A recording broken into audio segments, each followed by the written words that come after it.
But um, the one of the interesting things that just happened is I went on a 4-day retreat, and it's a silent retreat, and we did our prayer practice and things like that. But I read a book by Thomas Keating about God and who the real God is. And boy, I tell you what, uh, I struggled with that because the essence of what he says is that uh, God loves you. God wants the best for you, but God doesn't control you. He allows you to be who you want to be. And he also allows you to live with the consequences of it. And occasionally may bring you something really cool, but that doesn't mean you're done for the rest of your life. No, these challenges will continue. And it's what it does is it says, just trust. God is good. God is love. Trust. And when bad things happen, don't ask God to stop, or don't ask him why he did this. Just trust. It's a lesson. What is this? For the masses. For the masses. Can I begin? Just a chill kid. I got the cards to the deck you should deal with. I got the flows and nod your head, can you feel it? I put the beans in the bag and I will never. Hey, welcome to the For the Masses podcast. My name is John Barrett, your host. I'm back. I'm extremely excited for the guest that I have today. A really interesting and beautiful story, and I appreciate their transparency and willingness to jumping on the podcast. But before we get started, we have admin tasks we have to take care of because we do what we have to do. Please follow us on all platforms at For the Masses Podcast. Please follow us on YouTube at For the Masses Podcast. And let's continue to grow, continue to add to the subscriber count, continue to get the followers up on Spotify, and let's continue to spread the gospel. I'm extremely excited for the young man I have on the show today. His name is Chris Utter. He's laughing right now. And he has a book called The Roman Collar Crime, Violated the Transgressions of a Small Town Priest. I'm excited to learn more about his story. I'm excited to gain some wisdom from his story. I'm excited to have you with me, Charles Utter. How are you doing today? I am doing well. How about yourself? I'm doing well. Like I said, we got into a little bit of your story prior to the show starting, but I'm excited to for everyone to know who you are. So can you give it a brief blurb of who you are? Yeah, I'm a lifelong Catholic, and I'm old enough to have experienced some pretty rigid Catholic doctrine that really did influence me over time. I was a high school teacher, and when I first came out of college, and a coach, had some success there. Left the coaching profession because I couldn't live on the money that they were paying me, and became a life insurance agent. Got involved in my community very aggressively and extensively, and was able to do some good things in the community as a result, and ultimately left the town that I had moved to in Colorado to go to Denver so my kids could go to Catholic school, and so eventually retired, and then from the insurance business, and then went back in. And so currently I'm in the life insurance business, working with some pretty sophisticated business owners on their business planning and estate planning. Yeah, that's incredible. So a lifelong, many different business ventures. From what I gather about you, and that's exciting. And you got into the community you mentioned earlier. So what was that like? Like diving into your community, trying to help them, whether estate planning, life insurance, things like that. How was that? Well, the community was, relatively small in comparison to Denver. It was about 30 miles from Denver, close to Boulder, Colorado, which was a very progressive community. And the city council of the city was always trying to grow the economy and encourage the business people to establish businesses in the town and raise the employment in the community. And they were doing a very bad job of that. Yeah. And so I started writing letters to the editor, and that's how people got to know me.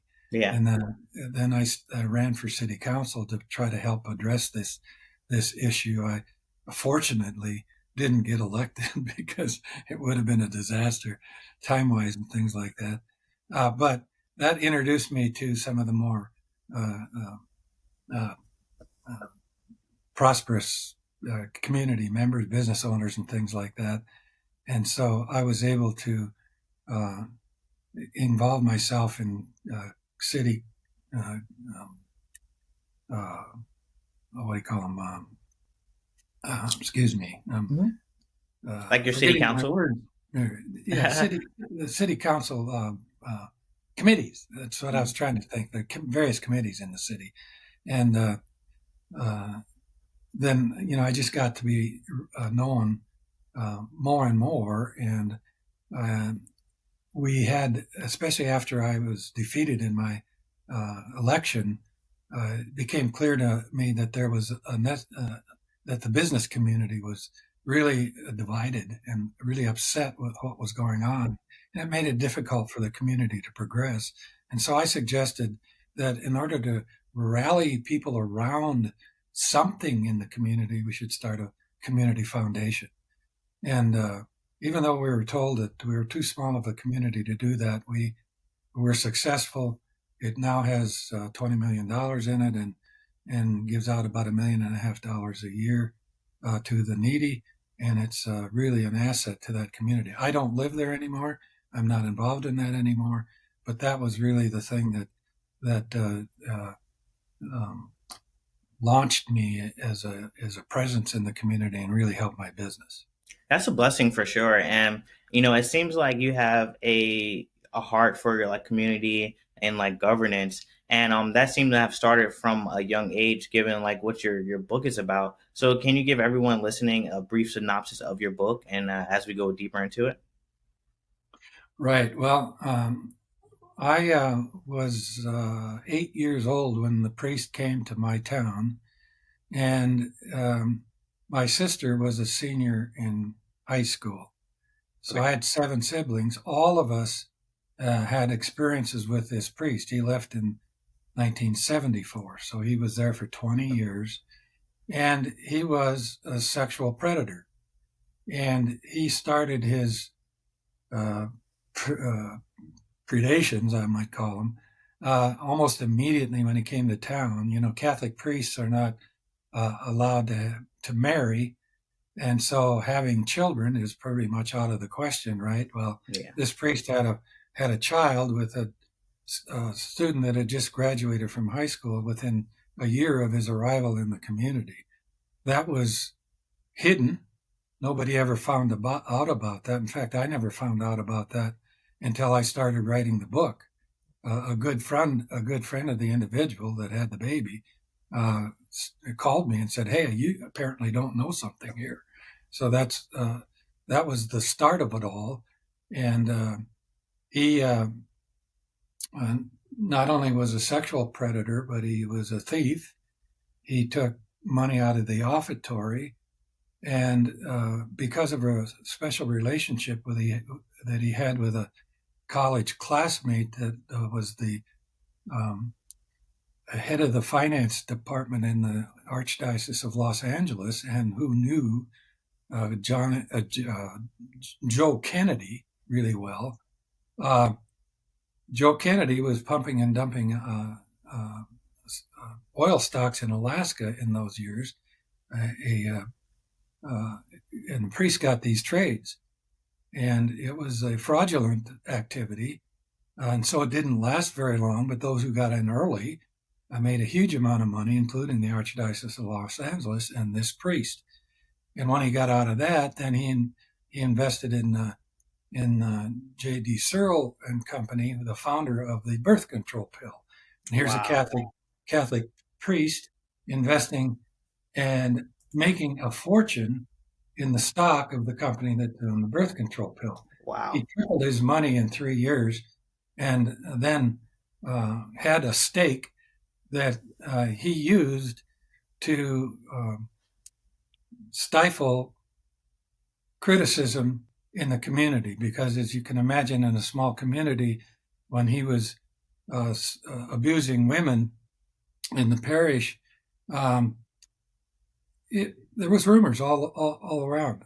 The only thing is the adults, they were so afraid of the priest, or overly respectful of the priest, and they wouldn't spread rumors. They thought that was wrong, but the kids did. And I remember whenever I said anything, my mother would come down on me like, you know what? Yeah. But the kids did successfully spread the word, but he used his money to go out, as I said earlier, to hire rock star athletic coaches, and he created athletic programs that were second to none in the state, and the people loved him for it. I played on a state tournament team one time as a sophomore in high school, and we only took second, but still pretty good. And then later on, they won a state title as well. But, so anyway, he was able to keep in power until one of the assistant pastors went to the bishop and explained what was going on in the community. And the bishop told him to go home, keep his mouth shut, and mind his own business. Wow. And so he, in fact, had been the fourth priest that had gone to the bishop. But this one said, no, this can't stand. This cannot last. And so he gathered some community members that were aware of what was going on. And one of them was my sister, who had gone to college, came back to the community, married a farmer, very successful guy. And they started to gather all the evidence. They persisted in going to the bishop and getting things done. But he still resisted. The Catholic school had nuns that were teaching in the school. One of the people that I interviewed was a student who had just graduated, decided to become a nun. She invited her to a reward trip to one of his hotels. He had 12 hotels, 3 of them in Disneyland. Invited her to a hotel in Disneyland and had his way with her. Wow. And she still went to the convent. She got there and found out there's 5 other nuns there that had the same experience as she had had. And so that's kind of the background. But they finally were able to get rid of the priest because they found out that he was having sex with 2 of the nuns that were teaching at the school. And when the Mother Superior, where the nuns were from the convent, jumped all over the bishop about that, he had to do something. And they finally defrocked the priest, who left the community finally, ended up running his hotel empire in Denver, Colorado, and was eventually reinstated to the priesthood. And before he died, he was saying mass as a substitute priest around the Denver Archdiocese. So that's a summary of it. The book is actually historical fiction. So there are some incidences in there that are made up or amplified in ways that I could never have known. Yeah. But it's basically all the facts are there. And wow, the people who lived in that town in that period of time absolutely love this book. They think it was way past time to expose this priest, and of course it's all part and parcel of the problem that the Catholic Church has with priests who are abusive. Most of them who abuse the boys, they get most of the press. but the negative press. But this priest was, females only, but he did huge amounts of damage, broken marriages. You ought to, my high school basketball coach, and I know I'm maybe going along a little long here, but I had two really top-notch high school basketball coaches. The first one was his cousin, and he had a beautiful wife and two little beautiful children. And the priest he caught the priest sleeping with her, and of course he grabbed his pistol and started going up to the parish house, and he was going to off him. But his wife called the cops, and it's a small town, so they were able to get there about the same time, and they stopped it. But again, nobody ever found out about this. It was stifled. So then he gets a new priest or a new coach, and there's a long story behind this. But this coach had 7 kids, and he had the best winningest record in both basketball and football in the history of high school sports in Montana. And because of a special situation, he was able to get him, paid him big money to come to the school. And then he started sleeping with his wife, and he had a 15-year relationship with his wife. And that whole story is related in the book. It's a disaster. His son, who was recruited by UCLA in their heyday when he was an 8th grader to play basketball. He's a good friend of mine, and we've talked a lot about this. And I interviewed the coach after years, or just in preparation for reading the book or writing the book. And so, yeah, that's all. That's the whole story, or not the whole story, but bits and pieces of it. Synopsis of the story. And it was an incredible thing that could happen in a small community. And it was enabled only because the attitude of the Catholic population in that town was one that the priest could do no wrong, and no story that was ever told about him, even if true, should be spread around the community. Wow. So I guess my question, like my follow-up would be, why was the church protecting him like that? Well, that's the way of the Catholic Church. Things have gradually changed in the last 10 years especially, but the Catholic Church is a very hierarchical organization. It's like the Pope as king, the cardinals as his royal advisors, the priests as his messengers, and the system is such that the bottom has almost no control and no influence.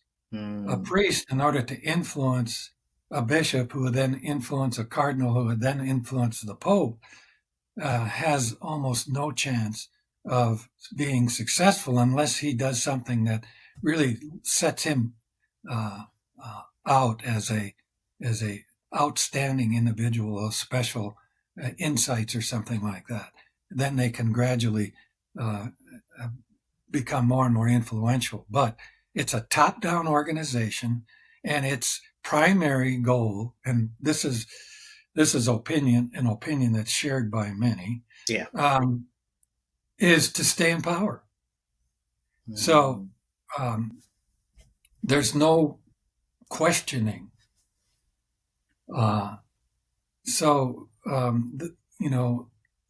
The system said, here's the doctrine. You will preach this doctrine. It was one of guilt and retribution, hell and damnation and hellfire. What's the formula? And you do, you're told you go to hell, and if you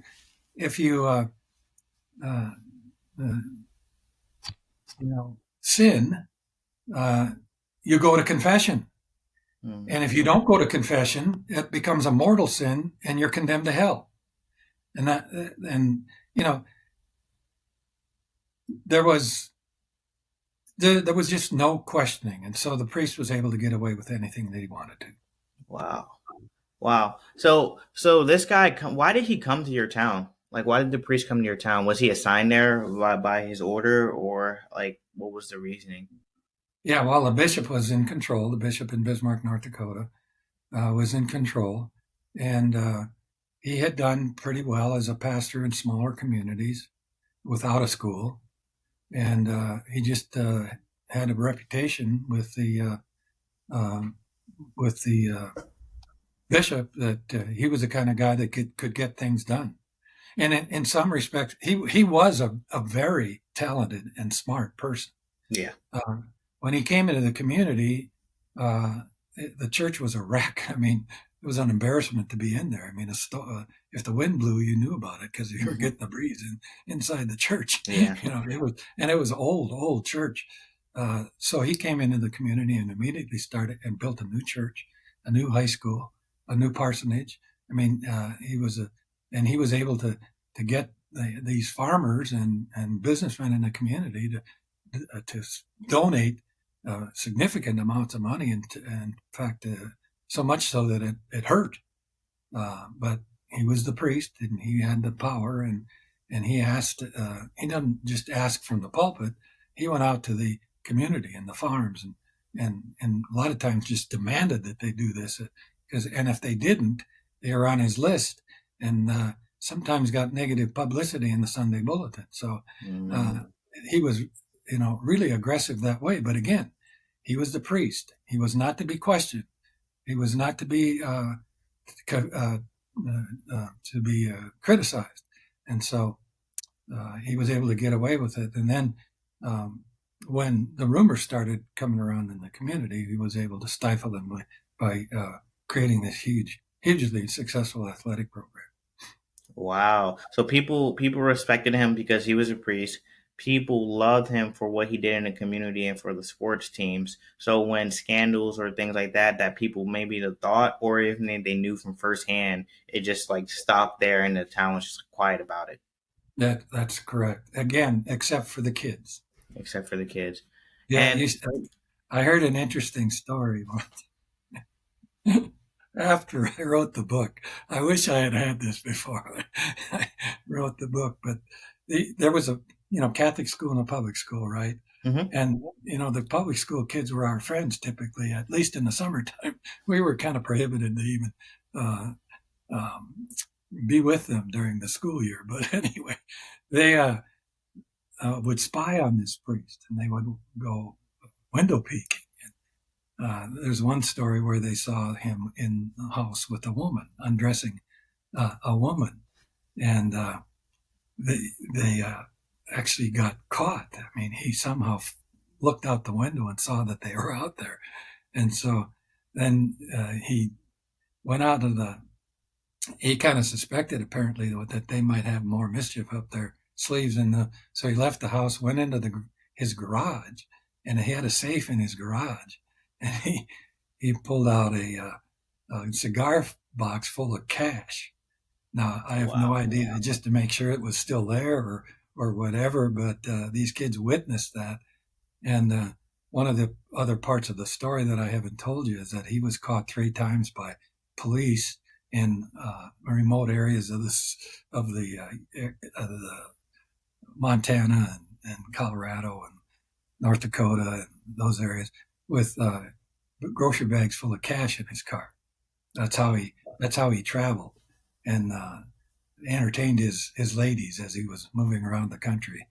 And yeah. Wow. It was a crazy. They said they used to stuff his tailpipes with the potatoes, things like that. And these were the non-Catholic kids. The Catholic kids probably were too afraid of it. Wow, that's insane. So you grew up with 7 siblings. What was their interactions with him, and then how did he impact your family specifically? Is that where the motivation came to write the book? Yeah, well, we'd get together every other summer and we'd talk about this pretty incessantly. And we all had some experiences. My oldest sister was instrumental in getting him removed from the community. She lost all of her friends because of that. They, in fact, had to move out. I mean, he had a big farm and he sold it all out, moved to South Dakota because they had lost all their friends. And my second sister went to the convent. She was kind of a rebel. She got caught smoking a few times, and they advised her that she might not have the proper demeanor or whatever to be a nun. So she left, and he went to Minnesota where she was, and took her out for dinner to try to talk her out of leaving the convent.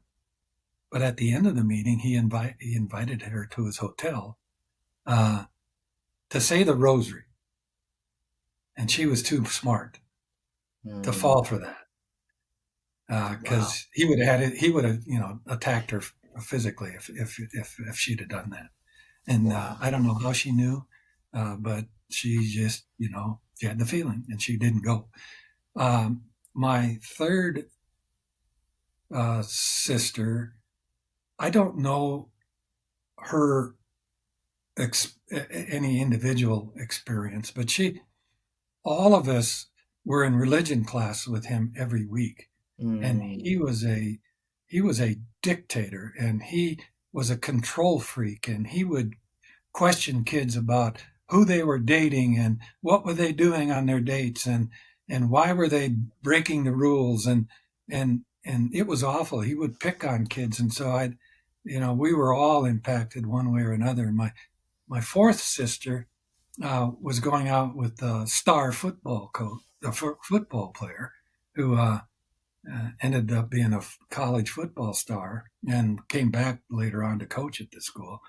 And he was trying to break up that relationship. And one day in religion class, he attacked her, and she got so angry she walked out of the class, and he followed her and decked her in the hallway. What? A girl, I think a sophomore in high school. So that was her experience. So the priest decked one of your sisters? Like hit her? Wow. Yeah, he hit her. Yeah. So then my sixth sister, I don't know if she had any experiences because she doesn't talk about it at all anyway. And my brother didn't go to high school there. So it was after the whole incident was over. But and I violated his going steady rule. So he had a rule that if you went out with a girl more than 3 times in a row, that you were going steady, and that was prohibited. And he would basically discipline all those who he considered going steady, and he would bring it up in religion class. And so I was a rebel. I said, I'm doing nothing wrong with this girl. It was a platonic relationship, but it was 5 years long. And it was a steady relationship. I was in love with her, at one point. If you can be in love in high school, I don't know. But as a result of this persistence, I was suspended from high school as a freshman, suspended from high school as a sophomore. Wow. Suspended as a senior, and would have been kicked out of high school entirely if he hadn't been in an accident that kept him out of the school for a whole year, my junior year. And so one time, and I was one of the better basketball players. I was the only sophomore to make the varsity. And I wasn't the starter, but one time the 2 starting guards got sick at the same time. And so I started that game. And one of the reasons I was good is because I could shoot lights out. Yeah, that's awesome. And most of the time, not all the time. But I was hotter than heck that night. And the coach, he'd call a timeout, and he'd set up plays for me to get open. And he did that in the whole game, and I scored 32 points that night as a sophomore. And after the game, the priest went into the coach's locker room, and he read him the riot act, and the players could hear this. And because he had allowed a little sophomore to become the star on a team that had 5 seniors that were exceptional basketball players. And that was his cousin that had done that. Oh, the next day, he wrote a critique about this whole event, put it up on the bulletin board for all the kids in the school to see. And so it was very humiliating to me. And I could go into my background. I was not suited to take that kind of humiliation. And so it had a huge impact. And it really kept me from getting to become a better ball player, because I was scared to stand out. Wow. So that's a crazy story. So I guess my questions would be like, so this priest, he ended up getting like the Catholic Church ended up saying, hey, you're no longer a priest. And then he just went somewhere else and started like doing what? And then he ended up becoming a priest again. Right. Never right. jail time or anything like that. No, never committed or accused of a crime. What? No. In fact, we think there might have been hundreds of women abused, because he traveled all over the country in his car. He was gone for long periods of time from school, and we don't know what he was doing, but we know about his financial affairs and things like that. But anyway, what was the question? I lost my train of thought. Oh, so like he ended up getting the Catholic Church end up saying, hey, you're no longer a priest? Yeah. Oh, yeah. And so he was never arrested or anything like that, because the people that were victimized wouldn't talk about it. Wow. Even the one person that spent a lot of time with me finally said, you know what, I can't talk about this anymore. It just hurts too bad. I'm not sleeping anymore. It's bringing up memories that I just cannot process. And nobody else would talk. Wow. Nobody. And so it was a situation where he was protected because nobody would bring charges. In those days, it wasn't even considered a crime, or viewed as a crime. It was hidden. I mean, people didn't believe it, it was going on. And I lost friends after the book came out. Really? Because they still believed in this priest and didn't think I should be dragging him through the mud, things like that. It's really incredible. Wow. No, well, I appreciate your like courageousness to share the story, because it's probably not the first time it happened just like this, or in a town very similar. It probably happened multiple times. So I appreciate your courageousness. How has this impacted your faith? And I know you said you're a lifelong Catholic, but how has it impacted your faith journey? My mother was a rigid Catholic, and so I was taught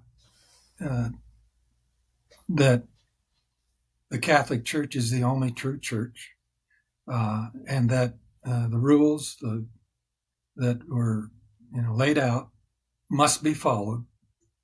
And so I was a Catholic growing up, but because of this priest and the messages on Sunday Mass were not easy to live with, I fell away. Yeah. And I actually became an atheist for my college years. And even though I taught for 5 years in a Catholic school, I remained an atheist until I started contemplating marriage. And then I started thinking about these things again and what I was going to teach my kids and all of that. And so I gradually went back to the church. I became active in the school, my kids' Catholic school, and my faith kind of began to emerge. But I wasn't a very good person because I had a reactivity that would cause me, that would cause outbursts that were very, very negative for my wife and my family, and occasionally people in the community. And so at some point, about 18 years ago, I started thinking, you know what, there's got to be something more. There's something better. And I started learning about something called centering prayer. And it's a meditative prayer practice that was popularized by Father Thomas Keating, a Benedictine monk. And the more I learned about that, I began to pray a half hour every day, sometimes an hour a day. And I've continued to do that for 18 years. And God has revealed to me what Thomas called my false self. And that was all of the things that I had created on my own that became my self-identity, that were really reactions to the way I was brought up. And they were illegitimate. And this practice gradually allowed me to kind of remove them slowly from my personhood. And I'm still on that path. I've come a long ways, but I'm still not perfect. I guess it's a lifelong process. But one of the interesting things that just happened is I went on a 4-day retreat, and it's a silent retreat, and we did our prayer practice and things like that. But I read a book by Thomas Keating about God and who the real God is. And boy, I tell you what, I struggled with that, because the essence of what he says is that God loves you. God wants the best for you, but God doesn't control you. He allows you to be who you want to be. And he also allows you to live with the consequences of it. And occasionally may bring you something really cool, but that doesn't mean you're done for the rest of your life. No, these challenges will continue. And what it does is it says, just trust. God is good. God is love. Trust. And when bad things happen, don't ask God to stop, or don't ask him why he did this. Just trust. It's a lesson. It will show up as a positive good eventually. Just live with it. And so that's what I've been doing. And my faith journey is much better. I am not a rigid Catholic anymore, but I do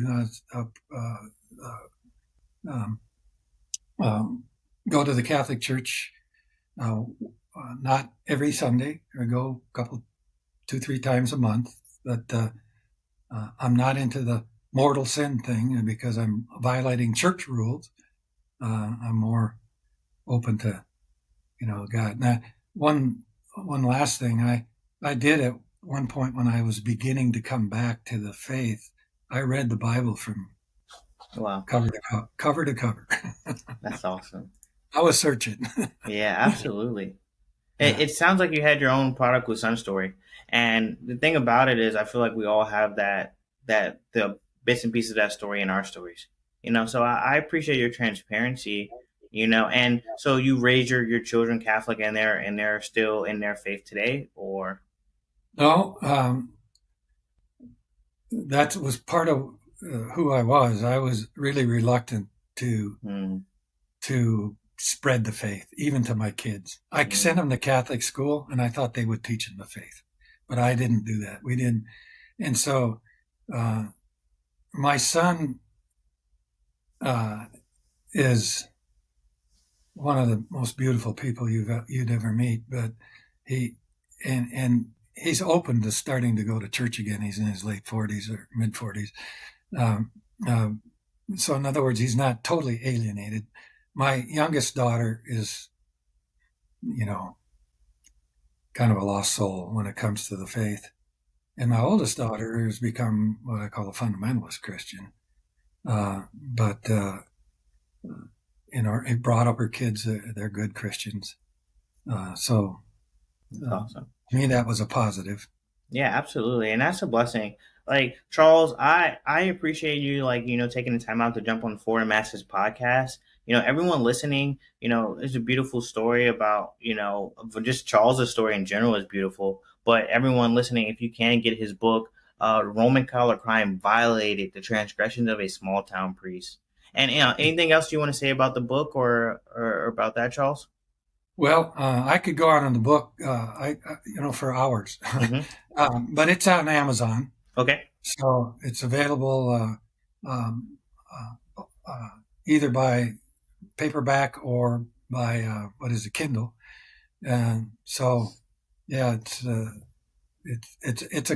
a really good read. I mean, the full story of this priest is just beyond comprehension, quite frankly. And actually, one of the motivating factors in writing the book was the fact that the stories about the priest that you read in the newspaper didn't tell you anything. Wow. About these guys and how they really lived and how they impacted people. This book does that. No, absolutely. And I'll put that in the show notes for everyone listening. Charles, I appreciate you for jumping on the show. Like I said, I want to continue to cultivating this relationship and just growing. And I pray the best for you. I do.